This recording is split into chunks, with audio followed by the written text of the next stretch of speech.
नमस्कार. घरगुती भोजन या चॅनेलमध्ये तुम्हा सर्वांचं अगदी मनापासून स्वागत आहे.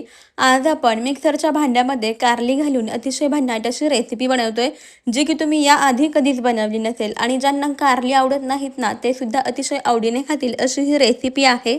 चला तर मंडळी, वेळ न घालवता याचं आपल्याला काय बनवायचं आहे ते पाहूया. त्याआधी तुम्ही जर घरगुती भोजन चॅनेलवर नवीन आला असेल तर चॅनेलला पटकन सबस्क्राईब करून घ्या. सर्वप्रथम इथे आपल्याला कारली घ्यायची आहेत. आता ही कारली आपण स्वच्छ पाण्याने व्यवस्थित अशी धुवून घेऊया. बऱ्याच वेळा कारल्यावरती फवारणी वगैरे केलेली असते, त्यामुळे आपल्याला कारली स्वच्छ पाण्याने व्यवस्थित धुवून घ्यायची आहेत. कारली धुवून घेतली. आता याचा देठाचा भाग आणि टोकाचा भाग जो असतो तो आपल्याला काढून टाकायचा आहे. सर्व कारल्याचे आपण इथे देठ कट करून घेऊयात. त्यानंतर कारली मधून अशा पद्धतीने कट करून घ्यायची आहेत. सर्व कारली आपल्याला अशा पद्धतीने चिरून घ्यायचे आहेत. आता यामधल्या ज्या बियाचा भाग आहे तो आपल्याला काढून टाकायचा आहे किंवा यामधल्या बिया काढायच्या आहेत. बरेच जण कारल्यामधील बिया काढत नाहीत. जर तुम्हाला बिया काढायच्या असतील तर तुम्ही काढू शकता किंवा नसेल काढायच्या, नाही काढल्या तरी पण चालतील. आता पहा, सर्व कारल्यामधील आपण अशा पद्धतीने बिया काढून घेऊयात. इथे मी 3 मध्यम आकाराचे कारली घेतलेली आहेत. आता संपूर्ण कारल्यामधील बिया पण अशा पद्धतीने काढून घेतलेल्या आहेत. आता आपल्याला ही कारली चिरून घ्यायची आहेत. अशा पद्धतीने आपण कारली बारीक बारीक अशी चिरून घेऊयात, कारण आपल्याला याला ना मिक्सरच्या भांड्यामध्ये टाकायचे, त्यामुळे सगळ्यात आधी आपल्याला कारली बारीक बारीक अशी चिरून घ्यायची आहेत. तर ही सर्व कारली पहा आपण अगदी बारीक अशी चिरून घेतलेली आहेत. आता आपल्याला इथे एक मिक्सरचं भांडं घ्यायचं आहे.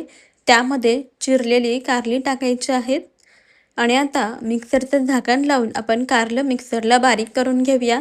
अगदी याची बारीक पेस्ट करायची नाही. जाडसर स्वरूपामध्ये आपल्याला मिक्सर चालू बंद करत पहा अशा पद्धतीने कारलं बारीक करून घ्यायचं आहे. इथे तुम्ही पाहू शकता आपण असं जाडसर कारलं वाटून घेतलेलं आहे. आता हे वाटून घेतलेलं कारलं आपण एका बाउलमध्ये काढून घेऊयात. तुम्ही इथे जर तुम्हाला जास्त कडू आवडत नसेल ना, एकच कारलं वापरलं तरी चालेल किंवा 2 लहान आकाराची कारली वापरली तरी चालतील. आता आपण लगेचच गॅसवरती कढई ठेवूया. यामध्ये आपल्याला तेल टाकायचं आहे. तेल व्यवस्थित असं गरम झालं की यामध्ये आपल्याला शेंगदाणे टाकायचे आहेत. शेंगदाणे आता आपल्याला तेलामध्ये छान असे तळून घ्यायचे आहेत. पाववाटी शेंगदाणे आपण इथे घेतलेले आहेत. छान खमंग कुरकुरीत होईपर्यंत आपल्याला शेंगदाणे तेलामध्ये परतून घ्यायचे आहेत. अधूनमधून शेंगदाणे हलवून घ्यायचे, म्हणजे सर्व बाजूने छान एकसारखे असे तळले जातात. पहा, इथे आपण शेंगदाणे छान कुरकुरीत असे तळून घेतलेले आहेत. याची साल तडकलेली आहे, म्हणजे शेंगदाणे छान कुरकुरीत झालेले आहेत. आता आपल्याला यामध्ये घालायचे आहे हिरव्या मिरच्या. 5 ते 6 हिरवी मिरची मी चिरून घेतलेली आहे. यामध्ये आपल्याला हिरवी मिरची घालायची आहे. तुम्हाला तिखट कमी जास्त आवडतं त्यानुसार तुम्ही यामध्ये हिरव्या मिरच्या घालू शकता.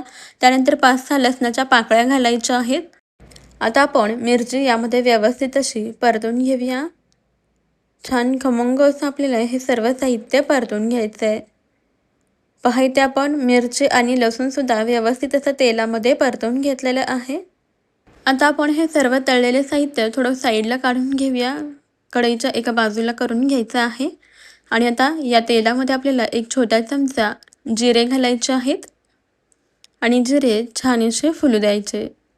एक छोटा चमचा जिरे घातलं. त्यानंतर थोडीशी कोथिंबीर घालायची आहे आणि आता कोथिंबीर सुद्धा यामध्ये व्यवस्थित अशी परतून घेऊया. सर्व जिन्नस पहा आपण छान खमंग असं यामध्ये परतून घेतलेलं आहे, तळून घेतलेलं आहे. आता हे सर्व जिन्नस आपण कढईमधून काढून घेऊया आणि थंड होण्याकरता ठेवून द्यायचं आहे. आजची रेसिपी अतिशय भन्नाट आहे. ज्यांना कारल्या आवडत नाही ना, ते सुद्धा लोक अगदी आवडीने खातील, इतकी अप्रतिम अशी याची चवसुद्धा आहे. पहा, आपण हे सर्व साहित्य तेलामधून काढून घेतलेलं आहे. आता आपल्याला हे साहित्य थंड करून घ्यायचं आहे. थंड झाल्यानंतर आपल्याला इथे घ्यायचं आहे मिक्सरचं भांडं. त्यामध्ये हे सर्व साहित्य घालूया आणि मिक्सरला हे आपल्याला बारीक करून घ्यायचं आहे. जाडसर अशा स्वरूपामध्ये आपल्याला मिक्सरला हे वाटून घ्यायचं आहे.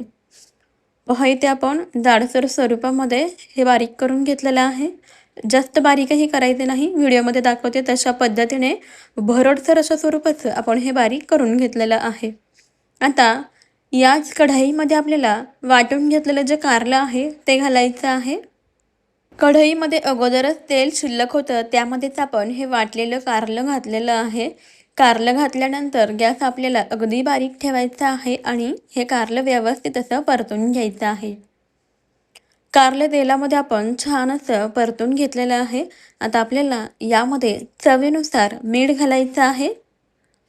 संपूर्ण मीठ आपण इथे कारल्यामध्ये घालूयात. परत आपल्याला मीठ टाकायची गरज पडणार नाही. मीठ घालून व्यवस्थित असे मिक्स करून घ्यायचे आहे. मीठ घातल्यामुळे कारलं पटकन असं शिजलं जातं आणि आपण कारली वाटून घेतलेली आहे ना, त्यामुळे कारलं शिजण्याकरता जास्त वेळ लागत नाही. अगदी 4-5 मिनिटामध्ये कारलं छान असं शिजलं जातं. आता आपल्याला झाकण ठेवायचं आहे, गॅस बारीक करायचा आहे आणि हे कारलं शिजवून घ्यायचं आहे, वाफवून घ्यायचं आहे. एक 4-5 मिनिटानंतर आपण यावरचं झाकण काढूया आणि मिक्स करून पाहूया. पाहू शकता हे कारलं अगदी व्यवस्थित असं शिजलेलं आहे. अधूनमधून तुम्ही एखाद्या वेळेस झाकण काढून 1-2 मिनिटानंतर कारलं मिक्स करून घेऊ शकता आणि पुन्हा शिजवून घेऊ शकता. पाहू शकता इथे कारलं अगदी व्यवस्थित असं शिजलेलं आहे. आता यामध्ये आपण तयार केलेलं हिरव्या मिरचीचं वाटण आहे ना, ते घालायचं आहे. वाटण घालून व्यवस्थित असं मिक्स करून घेऊया, एकजीव करून घेऊया. तर मंडळी, तुम्हाला एक निवेदन आहे की तुम्ही माझा आजचा हा व्हिडिओ कोणत्या शहरातून किंवा मग कोणत्या गावातून पाहत आहात ते मला कमेंटमध्ये नक्कीच कळवा. म्हणजेच मला सुद्धा समजेल की आपल्या घरगुती भोजनच्या युनिक अशा रेसिपीज कुठपर्यंत पोहोचतात आणि व्हिडिओच्या शेवटी मला तुमचे आभारही नक्कीच मानता येतील. पहा, आपण सर्व व्यवस्थित मिक्स करून घेतलेले आहे. आता यामध्ये आपल्याला थोडासा गूळ घालायचा आहे. गूळ घातल्यामुळे कारलं आपल्याला खाताना जास्त कडवट लागत नाही. त्याचबरोबर त्याचा कडवटपणासुद्धा थोडासा कमी होतो. त्यामुळे थोडासा गुळाचा वापर नक्की करा. गूळ घालून छान व्यवस्थित असं मिक्स करून घेतलेलं आहे. आता सर्वात शेवटी आपल्याला यावरती थोडासा लिंबाचा रस घालायचा आहे. इथं मी अर्धा लिंबू घेतलेला आहे. अर्धा लिंबाचा रस आपल्याला यामध्ये घालायचा आहे आणि व्यवस्थित असं मिक्स करून घ्यायचं आहे. लिंबू घातल्यामुळे काय होतं ना, की याची चवसुद्धा छान चटपटीत लागते आणि कारलं जास्त कडूही लागत नाही. पहा, इथे मस्त अशी इथे आपली ही कारल्याची भाजी किंवा चटणी तयार झालेली आहे. याला तुम्ही कारल्याचा ठेचा म्हणू शकता, कारल्याची चटणी म्हणू शकता किंवा कारल्याची भाजी म्हणू शकता. गरमागरम असा हा ठेचा तुम्ही भाकरीसोबत सर्व करू शकता. चवीला खूपच छान लागतो. महत्त्वाचं म्हणजे 4 ते 5 दिवस हा ठेचा किंवा ही चटणी आरामात टिकते, अजिबातच खराब होत नाहीत. तुम्ही सुद्धा अशा पद्धतीने कारल्याची चटणी एकदा नक्की ट्राय करून पहा. तुमच्या घरामध्ये जर कोणी कारलं खात नसेल ना, अशा पद्धतीने कारल्याची चटणी नक्की ट्राय करा. पहा, घरातले सर्वजण कारले आवडीने खातील. तुम्हाला माझी ही युनिक अशी रेसिपी कशी वाटली कमेंटमध्ये जरूर कळवा. जरासुद्धा आवडली असेल ना, एक लाईक नक्की करा आणि आताच आपल्या घरगुती भोजन अस्सल मराठमोळं चॅनलला सबस्क्राईब करा. त्यापुढील बेल आयकॉनही प्रेस करा, म्हणजे आपल्या येणाऱ्या नवीन व्हिडिओचे अपडेट सर्वप्रथम तुम्हाला मिळतील. चला मंडळी, भेटूया आपण नवीन एका रेसिपीमध्ये. तोपर्यंत खात राहा, मस्त राहा आणि सर्वात महत्त्वाचं म्हणजे हेल्दी राहा. आजची रेसिपी तुम्ही अगदी वेळात वेळ काढून शेवटपर्यंत पाहिलीत त्याबद्दल धन्यवाद. चला मग, बाय बाय.